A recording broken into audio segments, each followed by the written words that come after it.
Estamos aquí con nuestra compañera Berta Luján Uranga. Este es un proyecto de Radio AMLO, soy su compañero jacobino. Hemos tratado de presentar a nuestros militantes, a nuestros adherentes, a nuestros simpatizantes, los perfiles de nuestros candidatos, Berta, porque tenemos personalidades entre los candidatos y necesitamos que los demás compañeros los conozcan, también el público en general, pero que los conozcan, porque de ese conocimiento estoy seguro que va a salir un compromiso. Por ejemplo, ¿cuánta gente sabe que tú tienes una muy larga trayectoria como luchadora social a favor de los trabajadores? ¿Qué nos platicas de eso? Bueno, primero decir que soy originaria de Chihuahua. Estudié allá la carrera de contador público. Desde estudiante pues estuve participando en el movimiento universitario por la democracia dentro de las universidades y el acercamiento de la universidad al pueblo. Formé parte de distintas sociedades de alumnos que se plantearon a partir del 68 un trabajo más cercano con la gente. Yo me acerqué al Frente Auténtico del Trabajo, una organización independiente formada por sindicatos, cooperativas, uniones campesinas, y de esta manera me vinculé al movimiento de los trabajadores. Tenía pues unos 16, 17 años, y a partir de ahí me involucré en el trabajo del FAT, primero en el estado de Chihuahua. Allá se dieron luchas muy importantes por la democracia sindical. Fábricas como la de Pepsi Cola en Chihuahua tuvieron sindicato independiente afiliado al FAT. Luego vino una contraofensiva muy fuerte por parte de los empresarios, que acabaron con el sindicalismo independiente que había, pero aquellas luchas pues me formaron y me llevaron a vincularme con el movimiento de los trabajadores. Desde ahí decidí que a eso me iba a dedicar. Entonces, al terminar la carrera, pues me involucré más, ¿no?, a partir de mi profesión, en el apoyo a las cooperativas, a todas las formas organizativas que tenían que ver con finanzas o con dineros, con lo que estudié, con las uniones campesinas que tenían proyectos productivos. Finalmente en el 77 me vine al Distrito Federal. En el FAT me invitaron a cubrir un espacio en el Comité Nacional que había dejado un compañero que se retiró. Venía yo por un año a la Ciudad de México y finalmente pues aquí me quedé. Después de este año me plantearon 3 años más en un cargo o en un encargo, ¿no?, en el FAT, y de ahí continué. Nuevamente repito, pues poniendo mi profesión al servicio del movimiento de los trabajadores. En el año 2000 fue cuando ya cambié un poco de rumbo y entré a la administración con el licenciado López Obrador. Pero antes una pregunta. Ajá. Llegaste tú aquí con el FAT, todavía muy jovencita, pero aquí hiciste familia. Así es. Y una familia que hereda tus genes de luchadora, ¿no? Bueno, aquí me casé con un chihuahuense, lo había conocido allá en Chihuahua y aquí nos reencontramos. Arturo Alcalde, que es también de allá, él se había venido años antes a estudiar acá la carrera y bueno, nos reencontramos en el FAT. Él estaba ya como asesor de los sindicatos del FAT aquí en el Distrito Federal y también en el resto del país. Atendía diferentes sindicatos en Querétaro, en Coahuila, en fin. Entonces, bueno, sí, aquí nos casamos, tenemos 2 hijas, las 2 abogadas egresadas del UNAM. Y una diputada. Y una de ellas actualmente diputada, Luisa María, que es la más chica. Sí, además la verdad es que muchos apreciamos enormemente el trabajo de tu hija, pero no se trata de hablar hoy de ella, ya ella tendrá otra oportunidad. Pasaste entonces, perdón la interrupción, No, por la no, por administración favor. de Andrés Manuel, donde estuviste en la Contraloría. Así es. Ese es un puesto sumamente delicado, ¿no? Sí. Generalmente muy manipulado por las propias autoridades. Sí. Pero de casos de corrupción en la administración de Andrés Manuel López Obrador, pues francamente no hay nada que escandalice. Nos decía Claudia Sheinbaum Ajá. que esa campaña que se hizo del ocultamiento de los datos del costo de los segundos pisos es totalmente falso, porque si Así hubo es. un proyecto en la administración pública que haya sido transparente, fue ese. Así Bueno, es. platícanos cómo te fue siendo la Contralora. Bueno, yo creo en primer lugar que Andrés Manuel entendió muy bien la utilidad que podía tener un área que desde dentro vigilara el buen manejo y la buena administración de los recursos. Entonces nos dio toda la libertad para poder iniciar lo que fue uno de los objetivos de su gobierno, que fue luchar contra la corrupción, eliminar la corrupción.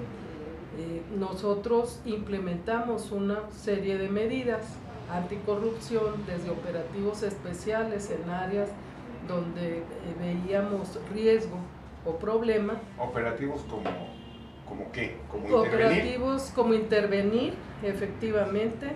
Lo hicimos en por ejemplo, las oficinas de licencias, en las delegaciones, en el Instituto del Taxi, en la Policía Auxiliar, o sea, operativos que nos llevaron como Contraloría, con un equipo amplio de gente, a intervenir y participar en el saneamiento de estas instancias. A la vez, operamos un programa de Contraloría Ciudadana, a partir de la cual alrededor de 200 ciudadanas nos ayudaron a supervisar y a vigilar sobre todo los procesos de obra pública y de adquisiciones, los más importantes. La participación en los procesos de adjudicación directa o bien en las licitaciones de esta gente, pues la verdad nos ayudó mucho a impedir que hubiera ahí problemas. También en cada uno de los consejos de administración de las empresas públicas tuvimos contralores ciudadanos que participaban en las reuniones de los consejos y que nos ayudaron pues no solamente a vigilar, sino a transparentar parte del ejercicio de recursos o de la administración de los recursos públicos. ¿Y recomendaciones te hacían los ciudadanos? Sí, como no, hubo una interacción muy interesante entre este grupo de contralores ciudadanos y la Contraloría en general, porque ellos mismos hacían propuestas para mejorar nuestros controles, etcétera. También echamos a andar un proceso de control de proyectos, de resultados. No solamente estuvimos en el cuidado del recurso, sino en ver que los programas se hicieran, se cumplieran, ¿verdad? Que los POAs famosos, o sea, los programas operativos anuales, se cumplieran en tiempo y que se tuvieran resultados. O sea, administrar bien significa que los recursos sirvan pues para obtener los resultados que se quieren. En eso estuvo la Contraloría también. Andrés Manuel hizo que la Contraloría participara en operaciones importantes como la construcción de los segundos pisos, como la compra de los trenes para el metro, que fue la principal adquisición que hubo durante ese sexenio 2000-2006, en todo lo que fue, por ejemplo, la reorganización del sistema de aguas en la ciudad, y ahí participamos muy de cerca, por ejemplo, con Claudia Sheinbaum, que estaba no solamente al frente de la Secretaría de Medio Ambiente, sino también responsable de ver la construcción de los segundos pisos. Entonces, bueno, hubo en realidad una interacción de la Contraloría con el resto de las áreas de operación del gobierno muy importante. Creo que el resultado del trabajo de equipo que condujo a Andrés Manuel fue el que se pudiera hacer todo lo que se hizo en términos de política social, de obra pública, gracias por lo menos a 3 principios que creo yo se llevaron adelante en esta administración. En primer lugar, la lucha anticorrupción. En segundo, lo que hizo pues que hubiera recursos que no se drenaran, ¿verdad?, por los resquicios que abren esas malas prácticas. La política de austeridad, que también se implementó gracias a Andrés Manuel, y una tercera, el administrar con honestidad. O sea, el que al frente de las dependencias, de los principales puestos de responsabilidad, hubiera gente honesta, gente honrada, como Bernardo Batis, como José Agustín Ortiz Pinchetti, como Claudia Sheinbaum, como Marta Pérez, en fin, tanta gente, Raquel Sosa, Cristina Laurel. Quiero decir que la mayor parte de los puestos de primer nivel en el gobierno de Andrés Manuel estaban cubiertos por mujeres. Éramos más mujeres que varones en el gabinete de Andrés Manuel. Y él siempre reconoció pues la labor tan importante que las mujeres desarrollamos en su gobierno. Sí, yo también creo que es más fácil trabajar con las mujeres porque es más difícil que ellas te pongan pretextos para cuando le preguntas, oye, ¿salió esto o no? Generalmente ellas no son de, bueno, es que, no salió, o sí salió, o lo que sea, pero bueno, esa es harina de otro costal. Yo aquí te quiero hacer 2 planteamientos para elaborar una sola respuesta. Por un lado dicen los gringos, haciendo eco de lo que dice Peña Nieto, que México es un país donde la corrupción es algo endémico. Y por el otro lado, aquí en Coyoacán, que es la delegación a la que tú aspiras a gobernar, se han dado denuncias y se han exhibido las peores prácticas, que no digo que nada más se den aquí, pero aquí sí les han caído con las manos en la masa, ¿no? Así es. Por parte de este tipo, Mauricio Toledo, que es un tipo con un historial muy negro, ¿no? Sí. Y yo creo que sería, no sé cómo lo estás viendo tú, pero sería el principal punto a combatir en las prácticas de la delegación. Podríamos esperar que en una gestión de una excontralor de Andrés Manuel haya justicia en contra de Mauricio, se le aplique la justicia a Mauricio Toledo. Pues obviamente que así tendría que ser, ¿verdad? Me voy a hacer vocero de la gente de Coyoacán en términos de esto que me pregunta, la corrupción en el gobierno de Toledo. Hicimos nosotros una encuesta en diciembre del año pasado, participaron más de 100 personas, se realizaron alrededor de 1,200 encuestas en todo Coyoacán, y se le preguntó a la gente qué pensaba del gobierno de Toledo, si había estado muy bien, o si estaba muy bien, mal, muy mal. Más o menos el 25% planteó que el gobierno estaba bien o muy bien, pero un 65% dijo mal, muy mal. Y cuando se les preguntó cuáles eran los principales problemas que había en la delegación, el primer lugar lo llevó la inseguridad. Hace tiempo que la inseguridad es el principal problema en esta ciudad y en el resto del país. Pero el segundo problema, o sea, en ese rango, fue el de la corrupción. Se señaló la corrupción.